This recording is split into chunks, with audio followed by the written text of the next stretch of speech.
Trashy, where we take a dumpster dive on this week's Garbage People and look at all the trashiest news stories. My name is Erica, and I am your host. My name is Cassandra, and I'm your other host. I'm perturbed by something. Oh, what? What's perturbing you, my dear? You know, like how Chick-fil-A employees and Dutch Bro employees are like very notoriously like super nice. Yes. What are they doing? How do they get them to do that? Strong hiring practices and an emphasis on culture and just upholding high standards. But Also, there's a 6-week brainwashing program that they have to go to. It's kind of like a boot camp where it's basically just yeah, 18 hours a day of my pleasure. Yes, ma'am. No, ma'am. My pleasure. My pleasures. so that's what I was really wondering because, like, Mhm. it's not like these places, because like, everyone in In-N-Out is usually in a decent mood, but they get paid more than anybody else Right. in that field. But yeah, there's something, I don't know why I just thought about this, but it just came across my mind of like, what is up with these freaks? Well, What are everyone you at so Chick. happy about? Why are you so social? Yeah. I remember in high school, it was like cool to work. If you were in show choir, it was cool to work at Cold Stone because like you had to sing for tips. And so I was like, oh, this is a brilliant marketing strategy from the Cold Sure. Stone Creamery next to the AMC 16 in Burbank, is that they're Mhm. only hiring choir kids because we're so stupid that they will work for minimum wage and like put on Broadway performances for a quarter, and Mhm. love it. I didn't get hired, by the way. I had to do what the other show choir rejects did and get work at Starbucks. But Oh, no. like maybe it's something like that, because Yeah. some people are like, oh, it's Chick-fil-A. Well, they're all like Christians, so. I was But gonna it's say like they're all Christians going to are. heaven. That's what I was gonna say. Like, they're all happy because they're going to heaven. They're like, fuck y'all. Gotta be nice to these dumb heathens that are going to hell. But there's a lot of Christians out there that aren't super nice about that. Because they're Who like, like who fuck like don't y'all. stay in their These lane. dumb heathens aren't going to heaven. I don't have to be nice to them. Yeah, or It's like, like I don't when know. you're leaving a job and you kind of like do that fuck you, you're Senioritis. Yeah, cool, fuck yeah, you mentally. Even if yeah, it's not saying that, it's just kind of who you're going to stay in touch with in some capacity. It's- yeah. I mean, and there's no hate to Christians. No, some are nice, Some and then are. some are not. So, but I Just like just that's why I anybody, think there's a sampling of assholes in every population. Any religion, 100%. any club, any culture, some of them are assholes. But But that's why I don't think it's like that can't just be the can't just answer, be it. Yeah. Anyway, I don't we don't have to get into this. Like We literally don't we don't. have to. As I the queen of customer service, yeah. I'm gonna look in your face and say the most polite shit you've ever heard. That basically saying, "No, you can't have your way," and you're gonna hug me afterwards. That kind of manipulation might be what gets these people like this. The Dutch Mhm. Bro people and stuff. I don't know. What's a It's Dutch fine. bro? It's fine. What's a Dutch bro? It's a coffee um establishment. Mm, They don't have them in LA. Maybe okay. they do, Yeah. but they have them. The one I went to, it was in Northern California, and they have them like everywhere else. Okay. And my husband was like, "Watch this. These people are like very nice." Mhm. And yeah, they came up to the car to take an order, and they were like very, very nice. And I'm like, I was almost like off put By their by it. politeness. Yeah. And yeah, it's Yeah. just like what are these people, what do you have to be so fucking happy about? But then sometimes I get on these talking tangents about this kind of thing and I'm like, what if I'm the problem? Like what It's if I'm just me. the one person who I'm the doesn't problem. It's appreciate me. like I don't see the sun come out every day like some people are able to. I don't know. It doesn't matter. Why you Yeah. trash? Yeah. I sent you a video that all marmots get a thing called a tummy fever. Yes. Basically, their tummies get too warm and you have to massage them. All marmots get tummy fevers. And you have to cool them Was it down. specifically that they were grumpy? If a marmot gets, like, mad, it gets Yeah. tummy fever? Yeah. And you was just a guy having to rub a marmot's tummy and put a special oil, cool him down and make his tummy fever go away. I've never been so tickled by an internet video because I said, "Oh, I get the tummy fevers all the time." I have IBS. I think I have gallstones now. Like, I was like, "Oh, Jesus. I have tummy fevers. That's great." So I'm going to call every tummy ache I get from now on out the tummy fever. So I think I send you that maybe on a Sunday. Monday, I have one of the biggest gallstone flare ups I've ever had. And I just started getting them last year. So not a huge swath of comparison, right? I'm crippled over, but I'm at my job where I give excellent customer service and I'm training someone new. So I have a new person and I'm just basically making, an a lowercase r, just hunched over, being like, and anyway, you got to make sure you say thank you. This poor kid is like, what the hell's happening? So I go to urgent care. And I'm like, all right, I have a tummy fever. I have to go. This is something. It could be an appendix. It could be gallstones. Who knows? Go to the urgent care.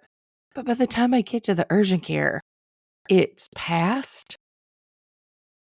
But I've already left work early. So it's just kind of like I'm in a weird It's the what's up. worst. It's the worst. But I'm like explaining, this is what happened. This is what happened. They're like, well, yeah, the imaging, you should just go to the ER if you're concerned. No, bitch, that's why I came to you. This is a $35 copay They versus love passing the buck, man. You call they first, you pass call the a buck. triage nurse because they go, we have 24-hour triage nurses available. Just call them. And then they always go, you're going to need to go in. And then you go to urgent care and they're going to, you're going to need to go there. And it's like, quit passing me around. Yeah. So I'm like, all right, I'm just a nickel being passed back and forth between everybody. I don't want to pay the $500 copay for the ER. I'm like, if I die, I die. It'll be fine. I mean, this $500. Yeah. If you die, you die. this healthcare plan in this country. Anyway, so I then I'm going to a second occupation that I have. And in the lobby, so I have a tummy. I'm like, oh, tummy fevers are so cute. And then I have a massive tummy fever. And then I go to the lobby and I see one of the new handsomes in the lobby. Now, if I say one of the new handsomes, do you know what I'm saying? Like a handsome person that is new at your job? No. So I realize I've hit an age where I'm like, there's just some people in pop culture. I'm just A famous handsome person that you don't know who they are. Yes. But you know who they are, but you don't know who they are. Yes. Okay, no. That was my second guess, to be Yeah. honest. Yeah. I was like, it's either like a new person that she works with, or because No. she's asking me this, like, I'm like, it's probably like Austin Butler or something. He's no, like a I new know who handsome. Austin Butler is. Oh, okay. So an even newer handsome. That's the newest handsome I know is Austin Butler because he was in a movie 2 years ago that was big. Yeah, and he's in the new Dune. I can't stop talking about Dune. But Right. that's a whole other. Right. That's a whole other subject. But it's Glenn Powell. Do you know who that is? Oof, no, but I bet Google will tell me quickly. He's in Who are that you? rom-com. He's not a new handsome. He's not? I mean, I guess he's new to most of us, but he's okay. Like he's handsome that looks like it was created by AI. He's like 35 though. Yeah, but he's new to me. New to you. No, that's fair. And actually, I didn't realize that he was 35 and he's in that like Anyone But You kind of rom-com with Sydney Sweeney, which she's 20. Yeah. She's 26. Yeah. That's a lot weird. going on. Allegedly they were having an affair, but they look like they have no chemistry in the movie, but they were actually having an affair. You cannot force me to know who these people are, but yet somehow I'm seeping up all this knowledge. Anyway, one of the new handsomes is in the lobby, and he gives me a what's up? Like a head nod and a hey, how's it going? He literally says, "Hey, how's it going?" And I go, "Hey, good to see you." Take it, and I just keep it walking, right? Good to see you. That implies that we were friends at one point or knew each other. I love to do that to famous people. And I keep walking. And then I walk into my place of work and I see a coworker and I go, huh, one of the new handsomes is in the lobby. And she knew exactly what I meant. And she's like, oh, which one? And I was like, I don't know if I know his name, but he's in that new rom-com with Sydney Sweeney. And she's like, oh, yeah, that I know, yeah, one of the new handsomes. I know who you're talking about. And I was like, okay, I am both a nana, but also so fucking smooth. Because I was like, hey, good to see you. Kept it moving. But he gave me a what's up. But anyway, I had a tummy. I basically manifested all of these things into my life, like the tummy fever. And then I see someone that I just don't know, but I know of in some way, famously. And I was like, I man, enjoyed the second half of that story. I just don't know what it has to do with the Marmot. I just like the term tummy fever. And I told Winston on Sunday, I said, every time I get a tummy ache from now on, I'm going to say I have a tummy fever. But I went to my job early because I got released from the urgent care. I understand. Left one job, urgent care, got to my other job early. Otherwise, I wouldn't have had the exchange with the new handsome. Of course. Okay. Mm-hmm. End of list. For anyone's reference, a Marmot kind of looks like a cross between it's like a land beaver groundhog energy. Yeah. Just for FYI. Yeah. So somewhere in that story is why I'm trash. Somewhere. Okay. You can find it. Okay. Archaeologists will be able to decipher this later on. Sure. Why are you trash? I think that TED Talks are annoying. Oh, thank God somebody said it. Somebody needed to say it. There's something so dated feeling about them now, because there was just a time when they were all the rage and people were like, you can go on YouTube and watch someone talk about something and it'll change your life, Mm-hmm. The gas direction on Mars will change your mind. Yeah. Exactly. But so they still make them, I assume, up in Northern California. I have no idea. But they're all delivered in this very specific way. In that TED Talk way. Yes, they have this cadence, and when the jokes because they all have little jokes, and when they land, I cringe, and when they don't land, I cringe the same. Yeah. I just cringe at the existence of their jokes. Some of them are they're all too long. Even the ones that are less than 5 minutes feel too long. Yes. And they all just feel like Apple product launches. Yes. And I'm like, who the fuck are these people in the audience too? Did they just book you out as an extra all day for you to sit in on a bunch of 7-minute talks? And then these presenters, they think that they're just fucking eating that shit up there. They think they're really killing it. Mm-hmm. And it's no, you just told a 6-minute story about how you tore your butthole in a bike seat when you were 11. And now you're a Stanford researcher on growth mindset. That's all that happened. When I was in high school, I was in an organization called FFA, which is the Future Farmers of America. Oh, we know. And when you're in the 9th grade, there's a thing called the FFA Creed, and an FFA pledge back in the day wrote it before he became a full member. And it's written by a man called E.M. Tiffany, which I always thought was a woman, but that's a whole different thing. But the first stanza, right? It's 5 or 6 paragraphs. Tiffany is a girl's last name. Yeah, Tiffany's a girl's last name.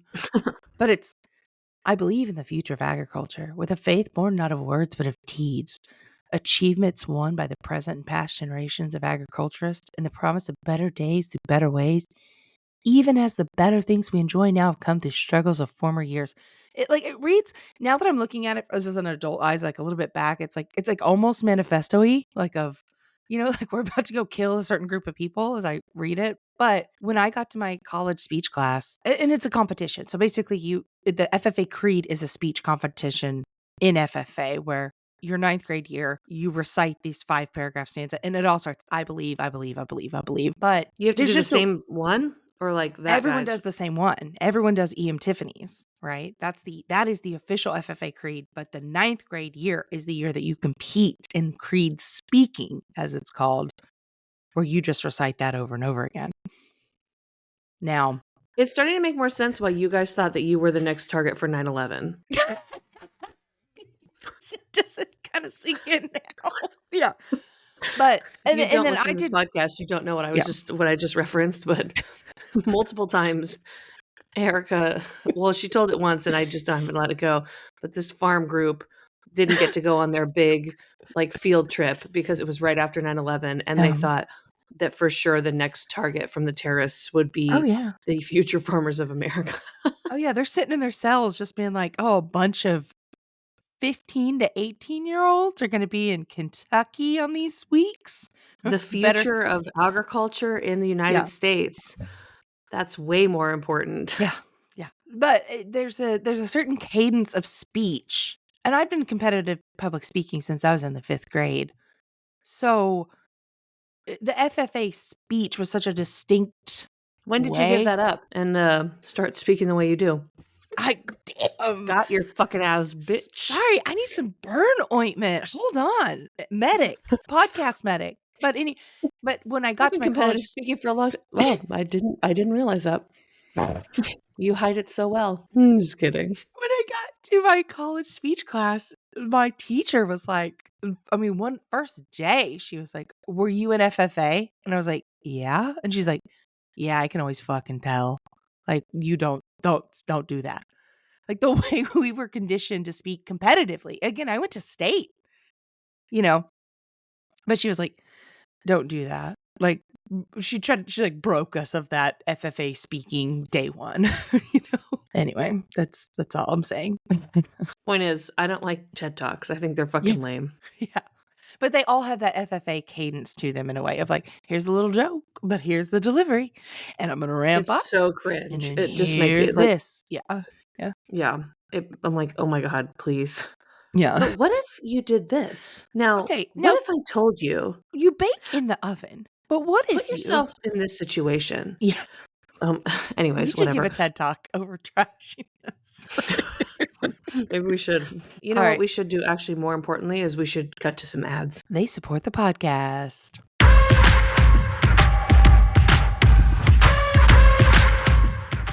Hey, do you want to start your own podcast? Cass, are you breaking up with me? No, not you. The baby trash cans. Oh, so they should use Zencastr like we do. It is so easy to record a podcast with Zencastr. You log on your computer, you press record, and you've got yourself on the road to making a studio quality podcast. It's an all-in-one platform too, y'all. So you just create your podcast, then Zencastr does the rest, distributing it to Apple Podcasts, Spotify, and all other major podcast destinations. Go to zencastr.com/pricing and use our code TRASHY to get 30% off your first month of any Zencastr paid plan. That's Zencastr. Skip the last D. We want you to have the same easy experiences that we do for all of our podcasting and content needs. It's time to share your story. Again, that is zencastr.com/pricing for 30% using promo code TRASHY. Zencastr.com/pricing. Use code TRASHY at checkout. Baby trash cans, are you in the market to make your personal care routine a little bit more eco-conscious? Because natural deodorant is a great place to start. Cass, what are you talking about? I'm talking about Wild, the UK's #1 natural deodorant company that's focused on performance, style, and sustainability. With 100% vegan formula ingredients derived from plants, Wild is focused on making their deodorant safe for the humans and the planet. Oh, so no skin-irritating complex chemical compounds? No mama and no aluminum salts or parabens, or aluminium, since it's from the UK. Sign me up! Funny you should say that because Wild offers flexible subscription services, or you can purchase one at a time. Well, that's convenient. Oh, and it looks like Wild offers new limited edition cases and scents each month. We love variety. Go Wild today with a special discount of 25% off your first order when you use code TRASHY at checkout. Go to wearewild.com and use code TRASHY at checkout. One more time for the people in the back. wearewild.com and use code TRASHY at checkout. Erica, if I can be real, I'm worried about the planet. Hey, Cass, it's a comedy podcast. Oh yeah, you're right. Okay, well then let me just jump to what I wanted to bring up. Have you heard of Sun and Swell Foods? You mean the nation's first online plastic-free grocery store? Yes, that's what I mean. I want all the baby trash cans out there to have a chance to shop the assortment of delicious, healthy foods in plastic-free compostable packaging. I read by 2050 there will be more plastic in the ocean than fish. So imagine if we had access to yummy, plant-based, gluten-free, real foods without the plastic packaging. Well, Sun and Swell is a women-owned small business based in Santa Barbara who are offering people just that. Oh, and BTW, if you don't have access to compost to ditch the packaging after you're done, they have a send-back program. They are not wasting anything, babies. So if you're looking for a more planet-friendly pantry, shop Sun and Swell and get 20% off site-wide when you go to sunandswellfoods.com and use code TRASHY at checkout. That's 20% off your entire order when you use TRASHY at sunandswellfoods.com.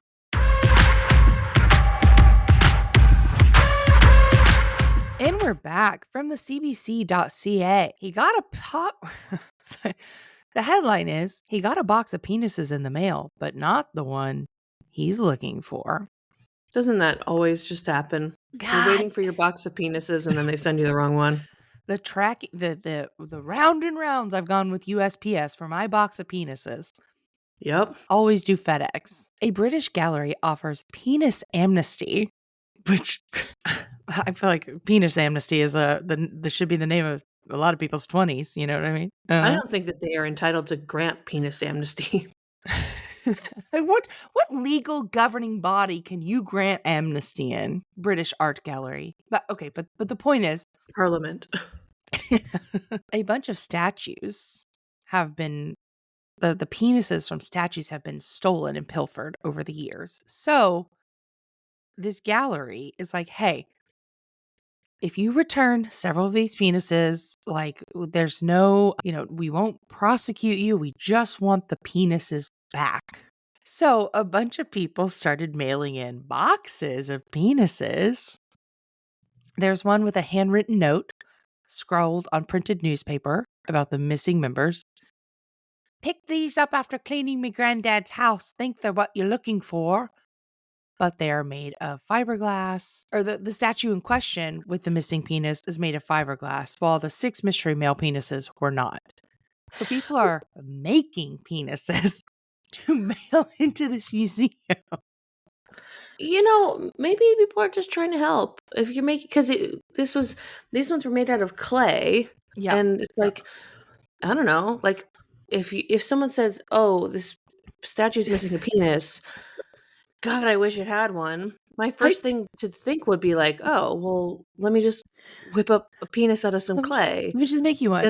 Yeah, your first thought, your first instinct. Let me just fire up the kiln. Yeah, I mean, either that or like I would probably like try to sew them like a nice loincloth. Here's my favorite thing is that there's at some point there's a Cinderella moment where these museum keepers are having to hold up these penises to the statue and be like, does it fit? I watched Cinderella again recently, and like this prince was like so tedious.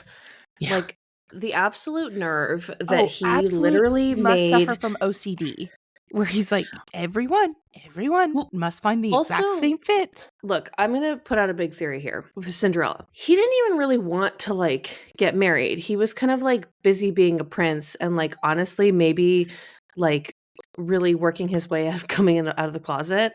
But his dad kept being like, you need to find someone. You need to find someone. I'm going to freak out. I'm inviting every girl in this town to this party so that you can just find a wife, I need and the prince was like, oh God, like I have plans. I'm going to the Abbey on Friday. Like, like that's the energy that the prince gives. And so, but he goes to the party and then he meets Cinderella and he was like, okay, like you're fun, like you're cute. But then she runs Mhm. away, whatever. He finds the slipper, that the slipper is like an inch. Like it is so small. Like they drew it too small. Yeah. Oh, yeah. They drew it to give women like young girls complexes about their feet for sure. Mhm, mhm. But yeah, him and some assistant go to every house like looking for this one. But I honestly feel like it's this prince's like thing of like, I don't want to marry a woman. No. So I guess I'll just put this everyone on this wild goose chase Mhm. for this one woman who has like horrifically small feet. Because like the stepsisters are trying to shove their disgusting, humongous feet in it. I don't Yeah. know. I just Yeah. had an issue with it. Like I felt like No, it's fair. the prince wasn't as active as a participant in the of anything. He barely Mm-mm. has any lines even. Yeah. He's You just an know? object of yeah, oh, you know what? About to put my Just like feminist why theory is hat on. Bloop, bloop. I almost like don't even understand like why do Mhm. we celebrate this prince when he's like barely in the Fucking it should be Nepo like baby inherited his job, isn't even fucking good at it, doesn't deserve shit. yeah, it's just a movie about a king who's like obsessed with getting his son married off and then a woman who had a bunch of rodents help her put a dress together. Can I tell you about one of the craziest films I've ever seen? Okay. Sidebar, but it's on Is the this a paid Criterion. exclusive? No, everyone needs to know Oh, about this. wow, cool. Okay, okay, okay. It's called Donkey Skin, and it's on the Criterion Collection, and it's like a French movie, and it's based off a French fairy tale, and it was published in like the early 1700s or something. But basically, a very wealthy king lives with his beautiful wife and daughter, right? And he has this donkey that drips gold. That's why he's so rich, right? His wife dies suddenly, and she makes the husband promise not to remarry a woman unless her beauty and attributes equal hers, right? So the king takes a bunch of suitors, and the only woman that fits this promise is his daughter. So he's going to marry his daughter. And so she's like, even for 1695 France, this is fucking weird, Dad. But it's one of the most beautiful technical, like the film is beautiful, but it's like a weird ass fucking story. So she goes to her godmother. I'm getting to the point. And she's like, "Hey, my dad wants to marry me, and that's fucking weird, even for this time in France. So I need a solution. I need something to help me." So she's like, "Okay, make him like impossible demands. So like, if you can do X, I'll marry you. So if you can make me a dress all the colors of a sky, the color of the moon, as bright as the sun." And the king, because he's so rich, just keeps making all this shit. So she's like, "I'm gonna have to marry my dad. That's weird, right?" So eventually she runs away and she leaves in the donkey skin. So she's like, quote, ugly all of a sudden. And she looks like a peasant now, and people call her Donkey Skin because she's so ugly. Eventually, all this thing happens, and then like a prince finds her, falls madly in love, and blah, blah, blah. And and then she goes back to the dad and it's like, "Hey, you're fucking weird. I'm a princess now again." It's just like a weird, weird movie, but it's really beautiful in the color. The actresses are gorgeous, but I like it's on Criterion Collection and I'm like, man, who wrote this the first time? You know what I mean? Like, it's like a weird movie. It's beautiful. It's from All fairy tales are fucked 1970. up. Yeah. Like, Yeah, it's it's a little bit stunning. there's just certain like stories and movies and things that exist where you're like, why are What? these still being celebrated? Yeah. I You mean, again, know? it's A a lot of part of the them Criterion by Woody Collection. It's Allen. a cult classic. It's gorgeous film. But you're like, ugh. Like, Yeah. who wrote it though? Like, who back in the 1600s like, king deaf wants fuck daughter, and he had to scroll. He had to have a quill and was like How do you know it was pretty. written in the 1600s? Because it's based off of a fairy tale? I Yeah, could the girl, I fairy could tale. Yeah. take a dump and write about it and say it was based off of a fairy tale. Okay. But it is based off of the donkeys. It's just like their Cinderella in a way. It's just it was written down by Charles Perrault back in the day. I don't know. Well, speaking of writing, Yeah. Oh, yeah. We got to get Bring into this. our next story from the BBC.com. A Surrey undertaker apologizes over a care home's Valentine's Day card, which I think that they're nice. I mean, the I almost said inmates. The people who live at this care whoops. The people who live at this care home thought it was funny, but basically this undertaker who works at TH Sanders and Sons, which does what you think it does, they sent all these old people like Valentine's Day cards. Yeah, but the card said, see you soon. Yeah, well, No, the message inside said, sent with love from Yeah. the Undertaker.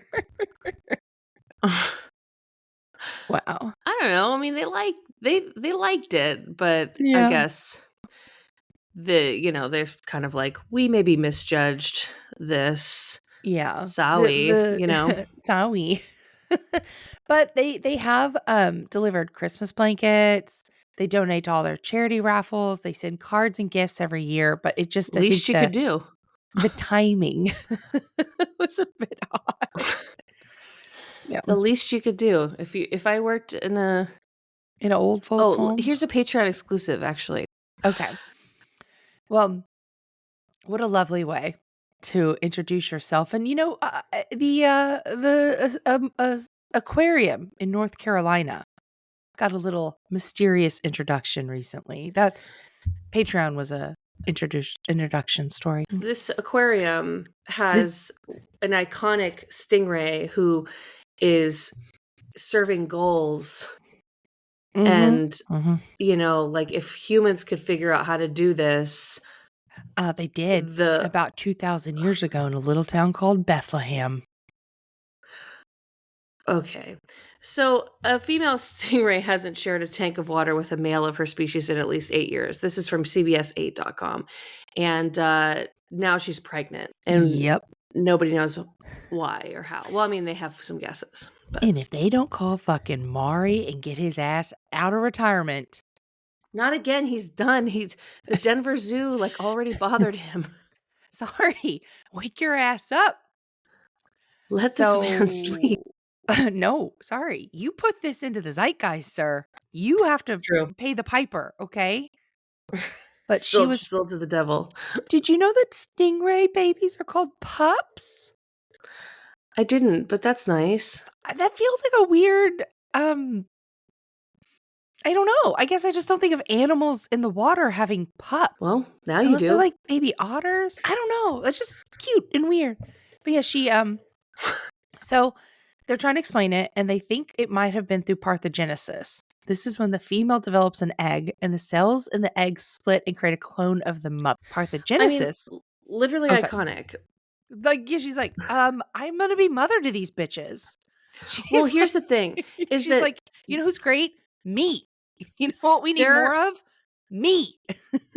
There are so many horrible fucking laws happening and changes happening in certain states like Alabama and all this. Yeah. There's all this horrible stuff happening where the government is trying to control women's bodies, and I feel like it's all men. Even the women talking heads that they have, they're too brainwashed.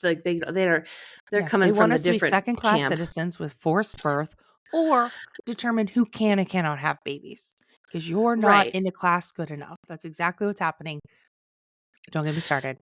So I'm saying if human women could do this, it would be lights out for all of these men trying to take control over. They would have, you don't have a leg to stand on. Yeah, we don't need you anymore. Of course, but here's the scary thing is that there were 2 young male sharks that were added to the tank back in July. There's a bite mark on Charlotte a little bit. So now they're like, sharks bite when they mate. She could have mated with one of these sharks.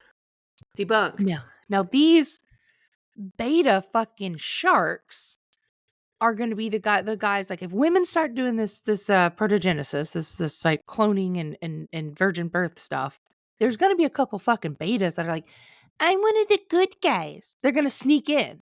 There's always a good guy. It's like, no, I'm on your side, ladies. There's always going to be a couple of those little bitches that come in. You know what I mean? And And that's what They're- these I mean, sharks are doing. They're like, no, I'm not I'm saying some of that the men good have to guys. go away. Oh, I am. I'm just saying. No, I'm sorry. No, No, that's I fair. mean, I'm That's fair. not. Of course. Okay, I get it. They have debunked it. The research Mhm. scientist at the Georgia Aquarium in Atlanta, who is not involved in the North Carolina Aquarium, but she is weighing in, said that that's impossible. That a shark and a stingray, they can't mate. The DNA, and there's no atomical or atomical, no, Anatomical. anatomy and Anatomy. Anatomical. but anatomically, yeah, that sounds right. It what Where the you come to pieces Trashy don't work. Trashy for one thing, and it ain't how to pronounce words correctly. They don't work. It doesn't work like that. You know, that's all I'm what saying. about a donkey and a horse can have a baby? They're like the same shape. Speaking of a shape, let's get into the Spam King of California. All hail the You're telling Spam people King. to donate to NPR? Yeah. Why? We have a tote bag. Patreon. We have. Oh my god! Okay, buy a trashy clutch bag. Look, can you trust any journalism out there besides the Trashy podcast? No, because you know what? We give you the raw, unfiltered, uneducated takes that you crave. It's like Fox News, but different. Yeah, it's authoritarianism, not fascism. Because they are very educated and actively telling you misinformation. Me and Erica don't know nothing. We're actively ignorant. We're telling you the truth from our hearts. I purposely don't learn just to give you content. Tucker Carlson is super, super smart. He's just a bad person. Yeah. We're good people. We're good, innocence, nice. Yeah. We're people. Hmm? Trashy podcast. Your one source for news. We're people. All hail the Spam King. A California town holds 25th annual festival honoring the meat. Here's what I love. Very specific festivals that are food-based. Like, yeah. I sent my sister, who lives in Texas, and Patreon member, sister, a article that was about a pickle festival in the state that she lives in. And then I went to just Google, like, where is that pickle festival? What town? If you Google Pickle Festival 2024, there's about 50 Google results from every state. I love a food-based economy driver. Oh, yeah.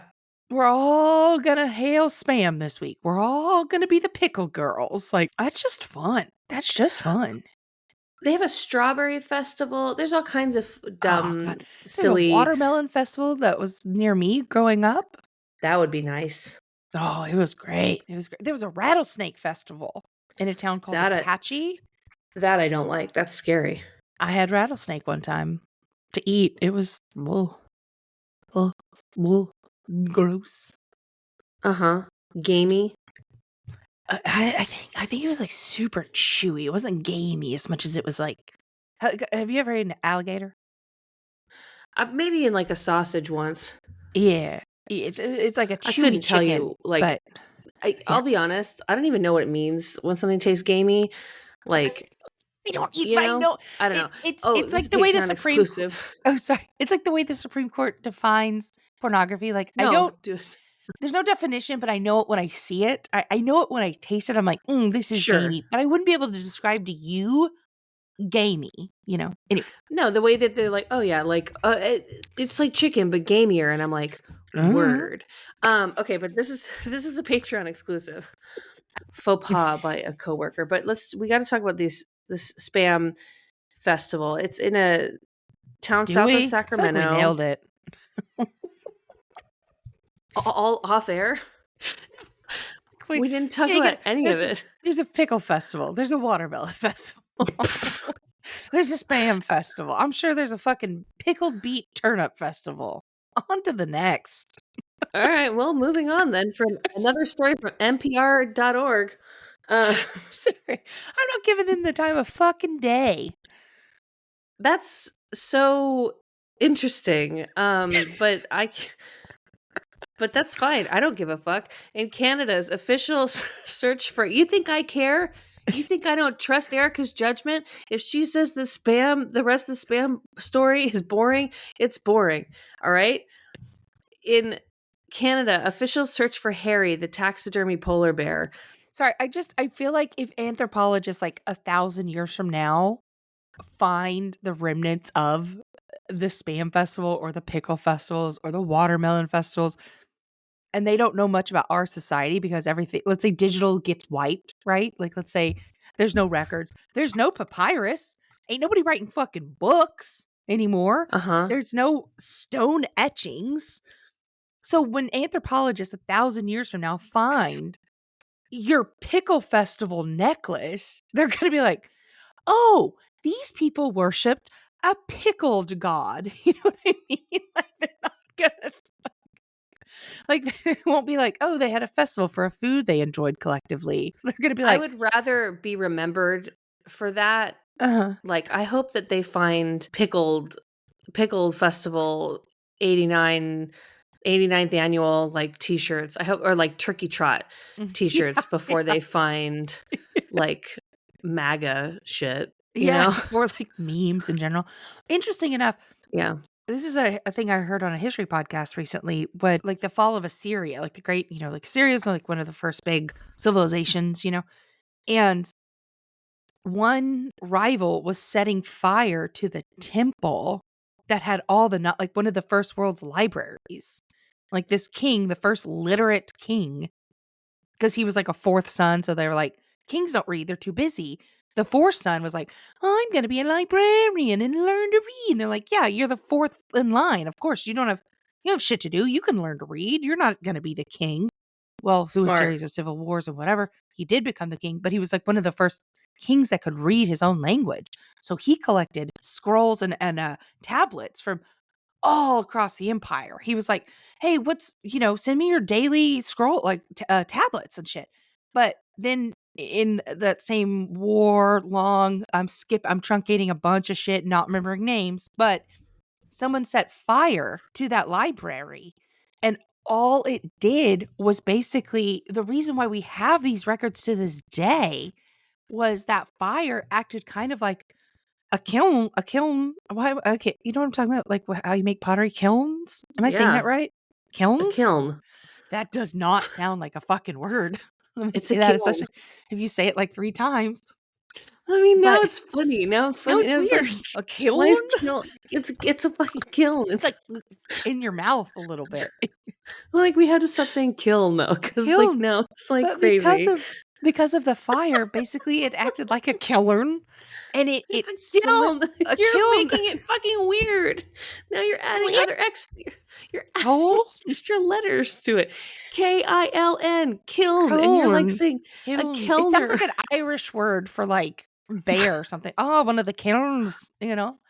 Anyway, I'm sorry. You're saying it wrong now. You said it right. You panicked, and now you're going so far off track with that pronunciation of that word. So anyway, it's a kiln. Kiln. It sounds like not a word. That is a weird ass word. It's a thing. Sure, but it's a name for something. Kiln. Anyway, because of the fire, it hardened. I can't now. It hardened the tablets, and that's why we have them to this day. It was basically they could have just rotted away after time, but the fire hardened them to where we now still have that Assyrian tablets from all over. Just like people's just like, imagine just your Facebook posting walls or just records of how much grain you bought.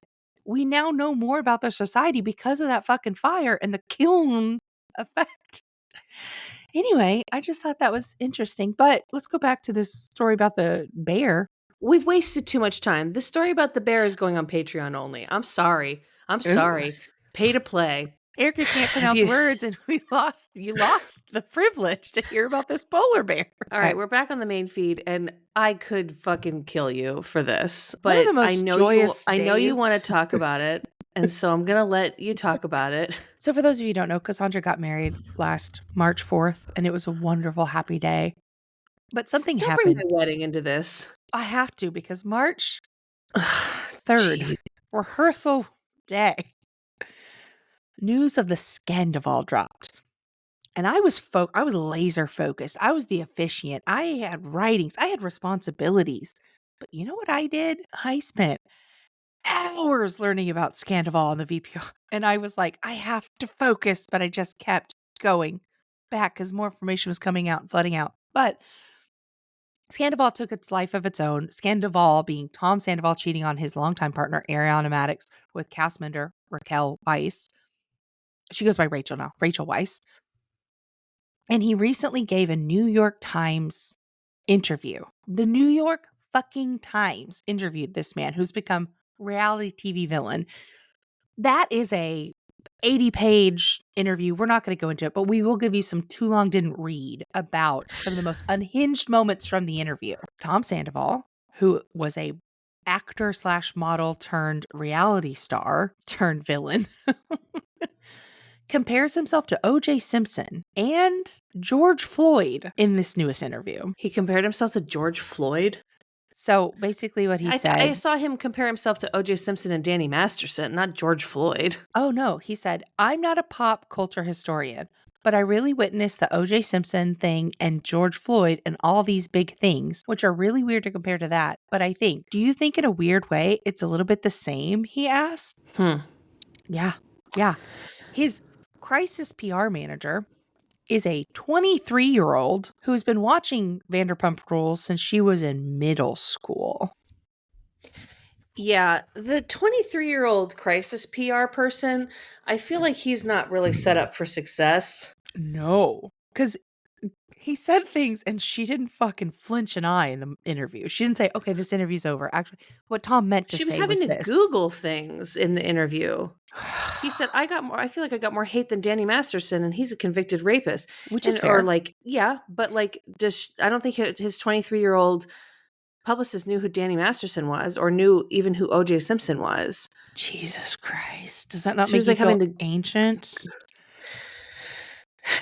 No, Now, I do feel like it just it's makes me feel interesting. like she's not qualified. Not at all. She was a fan. Anyway, so it was a big enough piece. I mean, Ariana Madix got invited to the White House press correspondence dinner last year because of this. She's always been the most normal, I feel like level-headed person on Bravo. But she's on fucking Broadway now as Roxy Hart because of this. She's having a great time, you know, like she got cheated on for 9 years or for her partner of 9 years, and Dancing with the Stars and endorsements and all this kind of stuff. I mean, why not capitalize? That's the difference, is that she has a team that knows what they're doing, and he has a team that are a bunch of 23-year-old hoo-ha clowns. Because I'll get into this. I don't know anything. I don't watch these shows. I don't watch anything. But Erica put this super long article in here, and my blind trust in Erica, I read what she puts in these documents. And so I sat there and I read all of this, and I said, this fucking bitch who's been trying to talk to me about this, and I politely decline, has now forced me to read all this. And so I'll just say this. There's ways to be public villains and capitalize on it. And this guy didn't. And so I don't feel that bad for him. He sounds like a crazy person. He was diagnosed as a narcissist by Dr. Drew, which doesn't mean jack shit. Doesn't mean jack shit. But Dr. Drew's a doctor the way I'm a lawyer for pirate law. Yeah. Yeah. So, but like, it's still just, I don't know. Like, I feel like on the one hand, you're like, oh, maybe you should feel bad for this guy because his whole life has kind of been upended by a decision that he made by cheating on someone and all this kind of stuff. But at the other side of it, you're like, I don't know, dude. Like, you could have done more than just get on that reality show with JoJo Siwa where you did military training. Like, he could have. There's Special forces. yeah, there's endorsement deals for bad people too. Yes. You Get just him have on to the spin traitors. it. And he didn't. And he refuses to take responsibility. He still blames Ariana. Like, even on the Vial Files, which is Nick Vial from the Bachelor's podcast he went on recently, he still continues to blame all of the women involved. Yeah, so Raquel it's kind of basically like did the string whipped cream bikini from Varsity Blues to me. Ariana was this to me. Bitch, if you had just said, I fucked up, I was a villain, I take responsibility, you'd have your fucking friends back. You know what I mean? Like, you'd have you'd a have your little what bit of you cut out. you'd have your fucking friends back. You'd have a little bit of an arch. You'd have a little bit of humanity. And people would be like, maybe we were really harsh on him and shouldn't have elevated Ariana to the position of God. He won't stop blaming the women in his life. He won't stop blaming Ariana for pushing him to this decision. He won't stop blaming Rachel for basically doing the string whipped cream bikini thing from Varsity Blues. Like, just say, I fucked up. I regret my actions. And now I'm here to just do this. Like, he's trying to be a villain, but in not a strategically smart way. He's just a fucking narcissistic idiot. No one forces you to cheat. Like, to blame the person that you cheated on, it's still kind of just like, I mean, I can understand like, oh, well, we were drifting apart. Like, while you're taking responsibility for your mistakes, you can say, we were drifting apart, and that is what led me to make this mistake. You can't say, you forced me to do this, because like, if that was true, why didn't you just break up? Because exactly, anyway, I don't like that defense from people who cheat. It's like, just admit it that you made cheated. a mistake. And you can give excuses as to why, but you're still the person who fucked up. Anyways, I don't care. I don't care. People cheat. People do it, and people cheat like very famously sometimes. But like, they get away with it, or they like can move on with their lives if they have intelligent teams. But like, this guy, they cover in the fact that like the ceiling lights in his house that they film at sometimes like are taped over with sheets of paper, which is what crew people do to diffuse the light so it looks better for filming. And he was like, oh yeah, I used to take it down during the off season, but now I just leave it up. So his house is always ready to be filmed in. And when he needs to talk to friends, he doesn't just directly call them. He usually calls camera crews first, because he feels like that's what he should do. Like, he's obviously like very, very, very mentally messed up. That's what I was getting from this interview, which again, his 23-year-old PR person should have not let this leak, because it literally, like, if he was expecting to get sympathy of like, I made a mistake and cheated on my long-term girlfriend and now everyone hates me. If he was expecting to get sympathy for that, this was like not the move, because he ends up just coming across like an absolute crazy person who doesn't understand why he is not making as much money as everybody else is off of this thing that he did. And it's like, you like, take a look in the mirror. You could have done this differently. Again, there's brands that will do work deals with with people who are, I don't know. Cass, that story had a lot of juice, but sometimes I feel like our stories just don't have enough juice or too much juice. And so I feel like, we just have to make the decision to cut them stories. And we cut that. All right. First story comes from HuffPost.com. Doctors remove 150 live bugs from Florida man's nose. They were paying rent. Yeah, it's kind of just like, it's best not to ever find out how they got up there or read the article. You kind of just want to leave you with that. The next story comes from StarTelegram.com. Antique store shoppers see man put items in rectum, then back on the shelves. Well, I mean, what is he supposed to not try it on first before he takes it home? Yeah, I'm sorry. We got a dressing room for a reason. Yeah. The video is disturbing. He's like a kilt on. Anyway. From fox2now.com. You have to wear a kilt if you're going to be shopping for suppositories. Yep. From fox2now.com/news. Schnucks self-checkout dispute leads to man flashing a gun and arrest in U City. I don't know what a schnucks is, but you don't get paid enough to argue with someone about what they're stealing, especially when there's guns involved. Nope. You come in, take the shelves, enjoy yourself. Goodbye. Yeah. Anyway, I can't get into it. But self-checkout is going away. More and more stores are taking it away. Good. I know. Good. I'm glad they learned a lesson. I hope that these places are losing more by stealing, Mm-hmm. people stealing, than they are by just hiring more fucking employees. Yeah.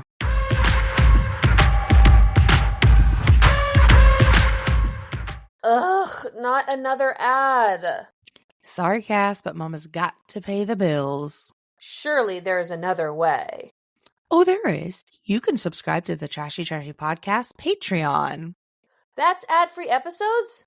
And longer episodes. So much trash. And even sometimes we release bonus behind the paywall only content. Exclusive trash. Sign up for memberships as low as $1.99 per month at patreon.com/trashytrashypodcast. So patreon.com/trashytrashypodcast. Oh, that's fun. There's different tiers. Wait, what is this $200,000 a month? Oh, at that level, we'll stop doing a public podcast and do a private podcast for you daily for one very rich, very cool listener. That's patreon.com/trashytrashypodcast and sign up today. But hey, Cass, are you ready? I am ready, girl. Girl, it's time for the dumpster fire of the week. Oh my god. This comes to us from thecut.com, and it's a pretty crazy story about a woman's experience with a scammer. Not just any woman, but like a financial advice columnist. Yeah. Like the thing she didn't say is so much more interesting. It's so much of like, I didn't think I would fall for a scam. I'm not this. She's a personal finance writer. And like, it's very much like, I'm not, it's a pick me for how not to get scammed, basically. She's like, I'm smart and I have friends and shoot. You know what I mean? Is like, that how you read this? 100%. She's a fucking who has fucking $50,000 like that. Well, But girl. she also, no, her husband, no, they're young. It's very much, anyone can get scammed, sure. But this is very much her saying, I'm not like you guys. I'm not dumb. I don't fall for scams. But you did. Wow, we It's read this pick me. completely different. I have no empathy for her. Whoa. Okay, so here's what happened. I'm gonna get through it really fast. Mhm. Okay, because obviously we have more to talk about. Mm. This woman is working. She got she's writing at home. She got a phone call that her phone said it was from Amazon, so she picked up. I'll say this now. Mistake number one. Don't answer your phone. You never answer your phone. But anyways, so she gets a call from Amazon. They go, "Hey, did you buy like all these iPads and laptops and shit?" She said no.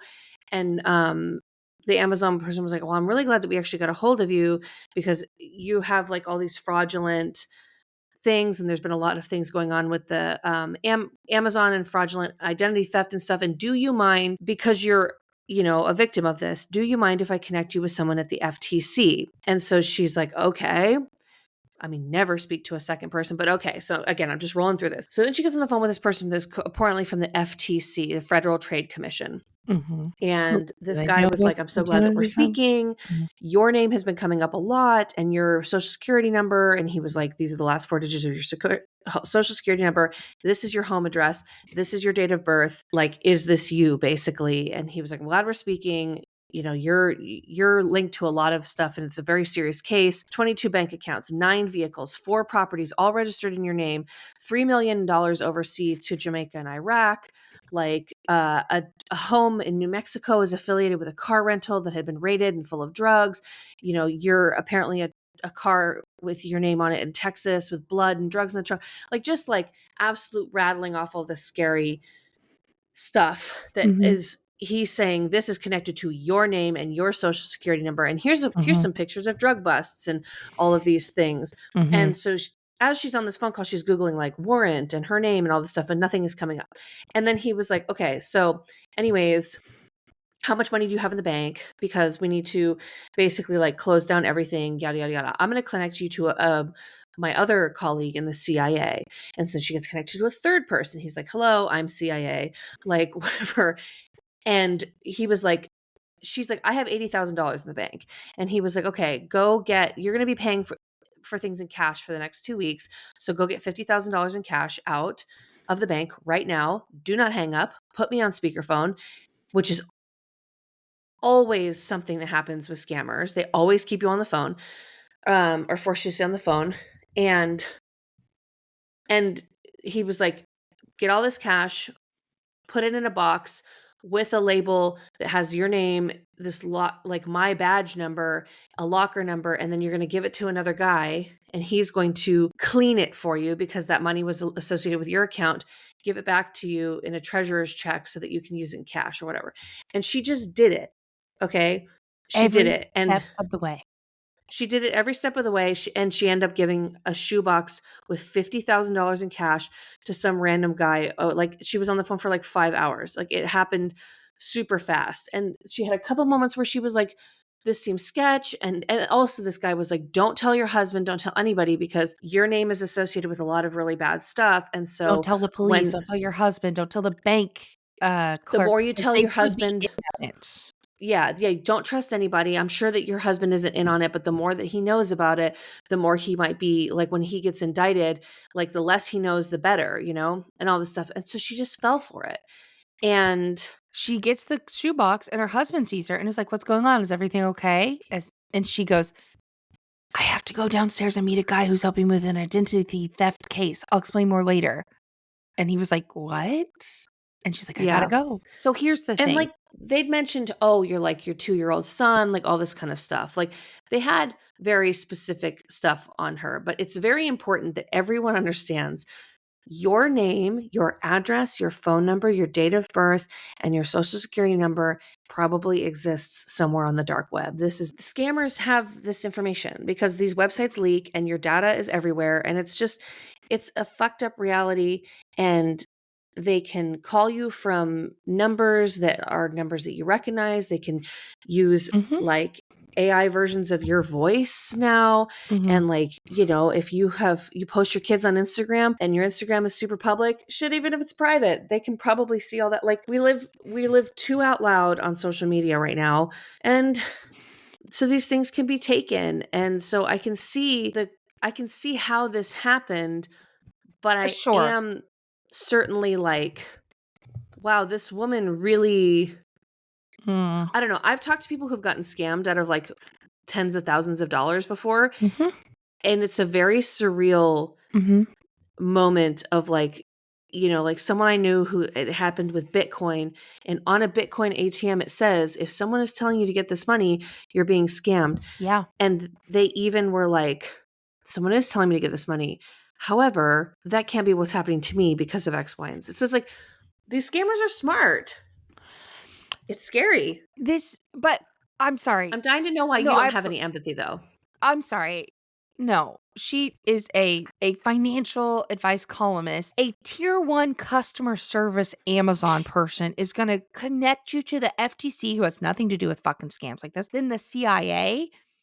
I have almost no empathy for her. And scams can happen to her. No one is too smart. Absolutely. They have this information. But don't tell your lawyer. Don't tell the police. Don't tell your husband. Don't tell the banking. That's scam 101. She writes about this shit. And just the fact that and then she tried calling the person back and they're like, oh, Michael will call you tomorrow. She's like, should I go to the Social Security office? I'm going to get new Social Security numbers. And they're like, we'll call you tomorrow. And it's like, no government agency will ever ask you for money except for the IRS. And they do it through a fucking letter in the mail. uh, like, it's not like she went somewhere with people. It's not like people were walking around with her or like had her in an office. It was over the phone. And the fact that she had just liquid $80K, I don't know. It just feels outlandish to me. And I just find that everything in the article is her being like, I never thought I'd be the type of person that would fall for this. I'm this, I'm that, I'm that. Like saying as if these are the type of idiots that fall for this stuff. Like, I have social connections. I'm not elderly. I'm not this. I'm not that. It's very, I'm not like other girls and not like in that way, but it's like, I'm not like them. I think she's trying to put that anecdotally of the fact of like, hey, in case you thought that the only people falling for scams are your boomer parents, be advised. Yeah. Someone like us could fall for it too. I don't think she's trying to say that she's better than anybody. She's trying to reach out to Gen Z, millennials, and Gen Xers and say, but this isn't just for old people. Who keeps $88K in a fucking checking account? Honey buns, I have bad IRAs. news for you. Savings that should be in bonds. It wasn't a savings account. It was in an emergency savings account. But you can, like, if you have your emergency savings account at Bank of America, you can pull that out. It was sitting in her checking. It was in her checking. Okay, well, I can't speak to why a personal finance. A financial columnist with $88K in her checking. Like, that should be Where does it money say making checking you account? Money. Read it. I read it. I don't remember anything because I would have flagged that in my brain. She attended elite private schools. She is a $4 million brownstone, and her husband's a nonprofit employee, and she's a journalist. She's related to the Roosevelts, the presidential Roosevelts. Like, she made it really seem like she was poor. No, exactly. That's the manipulation. That's why I have no fucking empathy for her. Like, the IRS isn't like, no government's going to be like, hey, let's do this. Like, they're going to come see you. They're going to show you badge numbers. Like, this is a pick me fucking rich girl who got scammed and then is like, it could happen to anybody. No, it couldn't. Well, no, yes, it could. Look, the way that people rattle off their scam stories is the same way that people rattle off cult stories and like when they got drafted into cults. And that's why I do think that at the right place and the right time, anybody could fall for certain things, which is why my advice, and I don't give advice very often on this podcast that I want you to take seriously, trust no bitches. Trust no bitch. That is 100%. That is no the one. advice. Now, Cass. Never answer your phone. Ever. Now, speaking of that, I do have to go to a haircut. So I'm going to ask you, where can the people find you? Nowhere. I don't know. Mind your fucking business. Are you kidding? After this story? Find me nowhere. Find you nowhere. Where can the people find you? And more importantly, where can they find this podcast? At Iconic Erica Curry. You can find me on the things. But the podcast is at Trashy Trashy Pod on Instagram, TikTok, Threads, Blue Sky, Spill, all the places. Our email address is trashytrashypodcast@gmail.com. Email us in. Let us know if you've ever fallen for a scam. Google Podcast is going away March 1st. So we now have a YouTube channel, which is Trashy Trashy Pod, where you can listen to the podcast and see the transcription. We have a merch store, which is trashytrashypodcast.threadless.com. You can have totes instead of NPR that say Trashy Trashy Podcast. More importantly, we have ad-free episodes, bonus episodes, and a lot of interesting theories over on Patreon. Patreon.com/trashytrashypodcast. Again, tiers starting at $1.99 a month. Patreon.com. They heard the ad. You gotta go to a hair appointment. They heard the ad. Use code Trashy for all discounts, codes, etc. Again, Patreon.com/trashypodcast for ad-free episodes. Hey, Cass. What's going on, girl? Stay garbage. You stay garbage, girl. I will. Bye-bye. I'm on my way to your house right now. You've been involved in some CIA scams. I need you to take all the money you have and put it in a shoebox and then hand it to me. I only have $250,000. Is that okay? If you think you can live off that for a year. No, probably not. Stop.